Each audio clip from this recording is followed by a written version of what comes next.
नमस्कार दोस्तों।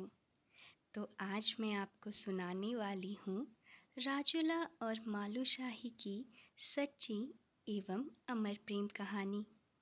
तो आइए चलते हैं आज से 500 साल पहले उत्तराखंड की खूबसूरत वादियों में।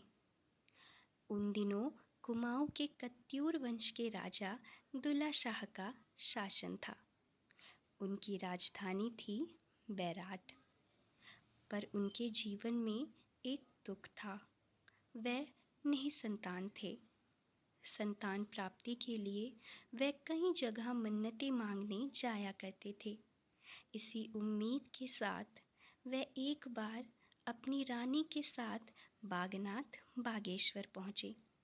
यहाँ उनकी मुलाकात व्यापारी दंपत्ति सुनपत शौका और गांगुली से हुई।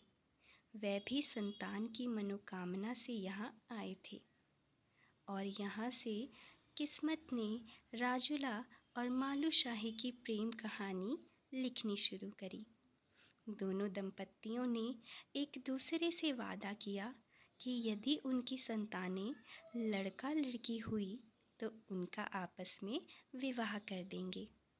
बागनाथ की कृपा से हुआ भी ऐसा ही। बैराट के राजा को पुत्र प्राप्ति हुई जिसका नाम मालूशाही रखा गया। सुनपत शौका के घर में पैदा हुई लड़की का नाम राजूला रखा गया। परंतु इस खुशी के माहौल के बीच राजा दुल्ला शाह को ज्योतिषी ने बताया कि मालूशाही की कुंडली में अल्प आयु मृत्यु योग है। इसका निवारण जन्म के 5वें दिन उसका विवाह करने पर ही होगा। फौरन राजपुरोहित को शौका देश रवाना कर दिया गया ताकि वह राजूला से ब्याह करने की बात तय कर आए। राजपुरोहित के प्रस्ताव से सुनपति सहमत भी हो गए और फौरन नवजात पुत्री राजूला का प्रतीकात्मक विवाह मालूशाही से कर दिया गया। पर शायद किस्मत को अभी कुछ और ही मंजूर था। शादी के कुछ समय बाद ही राजा दुल्ला शाह की अकस्मात मृत्यु हो गई। दरबारियों ने इस अवसर का फ़ायदा उठाकर दुष्प्रचार शुरू कर दिया कि जो बालिका शादी के बाद अपने ससुर को खा गई उसके राज्य में पाँव रखते ही अनर्थ हो जाएगा। ये सारी बातें सुनकर रानी को भी संदेह होने लगा और उन्होंने तय किया कि राजूला अब बैराट नहीं आएगी और मालूशाही को भी राजूला के बारे में कुछ नहीं बताया जाएगा। वक्त बीता और दोनों जवान हो चले। राजूला बहुत रूपवती थी। उसकी सुंदरता के चर्चे दूर दूर तक फैलने लगे। एक बार हूण देश का राजा रिखीपाल सुनपति शौका के घर आया और उसने राजूला से विवाह की इच्छा प्रकट की। उसने सुनपति को धमकी दी कि अगर राजूला का विवाह मुझसे नहीं हुआ तो उसके देश को तहस नहस कर देगा। पर कहते हैं ना, जिनको स्वयं भगवान ने जोड़ा है उन्हें कोई अलग नहीं कर सकता। इन्हीं दिनों एक रात मालूशाही ने सपने में राजूला को देखा और उसके रूप पर मोहित हो गया। सपने में ही उसने राजूला को ब्याह कर ले जाने का वचन भी दिया। ठीक यही सपना राजूला ने भी उसी रात देखा और इस सपने के बाद से ही दोनों एक दूसरे के हो गए। एक ओर बागनाथ के सामने दिया गया वचन और दूसरी ओर हूण राजा रिखीपाल की धमकी। इन जटिल हालातों में राजूला ने खुद बैराट जाकर मालूशाही से मिलने का निश्चय किया। उसी रात एक हीरे की अंगूठी लेकर राजूला चुपचाप बैराट की ओर निकल पड़ी। इसी बीच मालूशाही ने भी शौका देश जाकर राजूला को ब्याह कर लाने की बात अपनी माँ के सामने रखी। माँ ने उसे मना किया तो उसने भोजन त्याग दिया। दूसरी तरफ राजुला के बैराट आने की खबर भी रानी को लग गई। ये सब देखकर रानी ने मालू को निद्रा जड़ी सूंघाकर बेहोश कर दिया। इसके प्रभाव में वह गहरी निद्रा के आकोश में चला गया। इसी दौरान राजुला मालूशाही के राज्य पहुंची। वहां पहुंचकर उसने मालूशाही को जगाने का अथक प्रयास किया, लेकिन वह जड़ी के वशीभूत सोता रहा। निराश होकर राजुला ने उसे अपनी हीरे की अंगूठी पहना दी और एक पत्र उसके सिरहाने रखकर रोते रोते अपने देश लौट गई। जड़ी का प्रभाव समाप्त होते ही मालूशाही की निद्रा खुल गई। होश में आने पर मालू ने अपने हाथ में राजुला की पहनाई अंगूठी देखी और वह पत्र पढ़ा जिसमें लिखा था, हे मालू, मैं तो तेरे पास आई थी, लेकिन तू तो निद्रा के वश में था। अगर तूने अपनी माँ का दूध पिया है तो मुझे लेने हूण देश आना, क्योंकि मेरे पिता अब मुझे किसी और के संग ब्याह रहे हैं। यह पढ़कर राजा मालू को लगा कि उन्हें अब गुरु गोरखनाथ के शरण में जाना चाहिए। मालू गोरखनाथ के शरण में आ गए। राजा मालू ने धूनी रमाए बैठे गुरु गोरखनाथ को प्रणाम किया और उनसे राजुला से मिलवाने का निवेदन किया।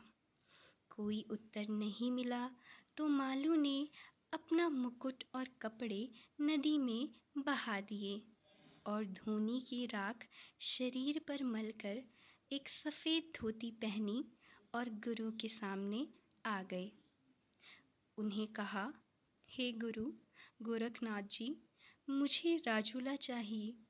आप बताओ वह कैसे मिलेगी, नहीं तो मैं यहीं पर जहर खाकर अपनी जान दे दूंगा। इससे द्रवित होकर गोरखनाथ ने आंखें खोली और फिर मालू को समझाया कि जाकर राजपाट संभाले, लेकिन मालू नहीं माना। इसके बाद गुरुजी ने उसे दीक्षा देकर बोक्साड़ी विद्या सिखाई। उन्होंने उसे तंत्र मंत्र भी दिए ताकि हूण और शौका देश का विष उस पर असर न कर सके।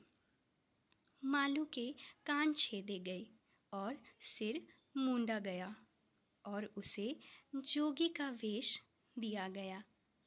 मालूशाही जोगी के वेश में हूण देश पहुंचा। वह राजुला के महल पहुंचा तो वहाँ बड़ी चहल पहल देखी। रिक्खीपाल राजुला को ब्याह कर जो लाया था।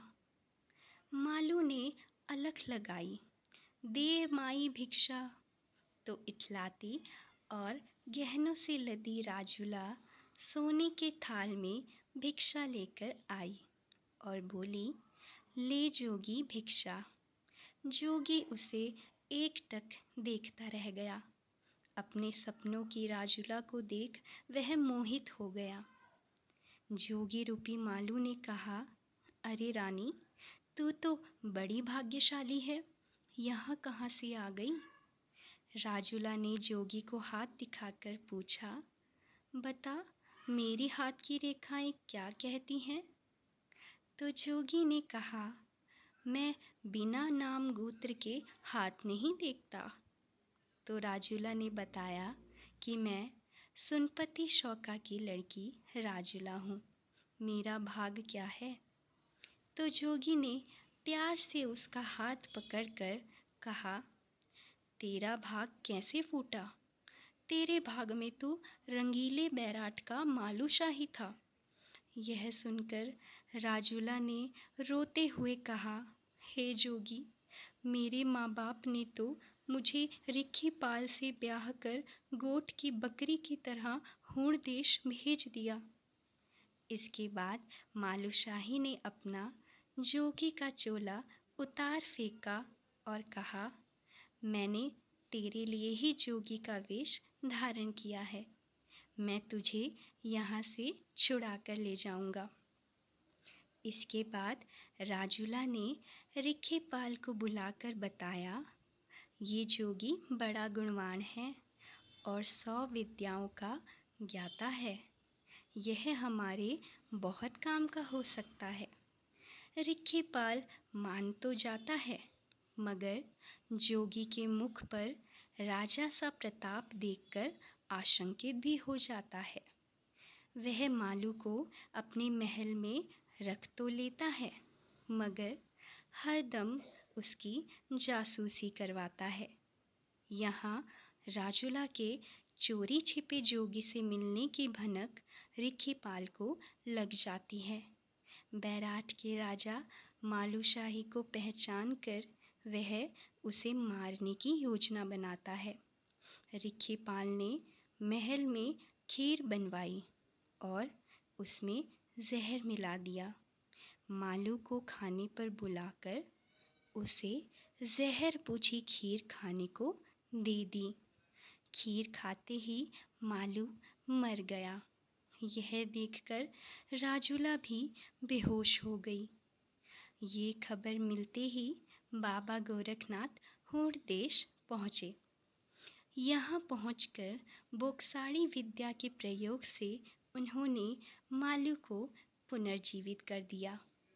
फिर मालू और रिक्खेपाल के बीच युद्ध हुआ, जिसमें मालू ने रिक्खेपाल को हरा दिया और राजूला के साथ विवाह करके उसे अपने साथ बैराट ले गया, जहाँ रानी ने भी उसका धूमधाम से स्वागत किया।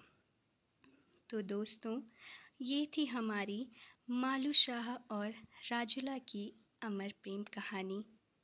अगर आपको ये कहानी पसंद आई तो प्लीज़ इस कहानी को लाइक करके अपने दोस्तों को भी ज़रूर सुनाना और चैनल को सब्सक्राइब भी करना।